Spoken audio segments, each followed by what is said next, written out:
Welcome to Mahi media. Telangana ప్రజలకు పౌర సేవలు మరింత దగ్గర కానున్నాయి. వినూత్న నిర్ణయాలు, పథకాల అమలుతో తెలంగాణ ప్రభుత్వం దూసుకుపోతోంది. కాంగ్రెస్ ప్రభుత్వం ఏర్పడి ఏడాది గడుస్తున్న నేపథ్యంలో తాజాగా ప్రజాపాలన విజయోత్సవాలు నిర్వహిస్తున్న విషయం తెలిసిందే. కాగా ఇందులో భాగంగానే తాజాగా ప్రభుత్వం కీలక నిర్ణయం తీసుకుంది. ప్రభుత్వ సేవలు ప్రజలకు మరింత చేరువ చేసే ఉద్దేశంతో తెలంగాణ సర్కారు కీలక నిర్ణయం తీసుకుంది. ఇందులో భాగంగానే తెలంగాణ ప్రభుత్వం ప్రజల కోసం సరికొత్త మొబైల్ యాప్ ను ఆవిష్కరించనుంది. మీ సేవ మొబైల్ యాప్ పేరుతో కొత్త సేవలను అందుబాటులోకి తీసుకొచ్చేందుకు సన్నాహాలు చేస్తున్నారు.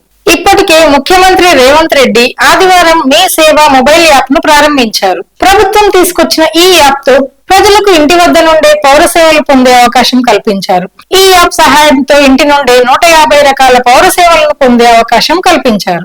రద్దీగా ఉండే ప్రాంతాలైన మెట్రో స్టేషన్లు, షాపింగ్ మాల్స్, సమీకృత కలెక్టరేట్లు తదితర ప్రాంతాల్లో ఇంటరాక్టివ్ కియోస్క్ ద్వారా ప్రజలు పౌర సేవలు అందిస్తారు. ఇదిలా ఉంటే మీ సేవలో ప్రభుత్వం కొత్త సర్వీసులను అందుబాటులోకి తీసుకొచ్చింది. టూరిజం, హోటల్స్, ప్యాకేజీల బుకింగ్, దివ్యాంగుల గుర్తింపు కార్డులు, వృద్ధుల సంక్షేమ కేసుల పర్యవేక్షణ, సదరం సర్టిఫికెట్ల జారీ, వీటితో పాటు పర్మిట్ల రెన్యూవల్, కొత్తవి జారీ చేయటం, వాల్టా చట్టం కింద చెట్ల తొలగింపు, తరలించేందుకు అనుమతులు వంటి సేవలన్నీ స్మార్ట్ ఫోన్ లోనే పొందొచ్చు. దీంతో ప్రజలు ఇకపై పనుల గురించి ప్రభుత్వ కార్యాలయాల చుట్టూ తిరగాల్సిన అవసరం ఉండదు.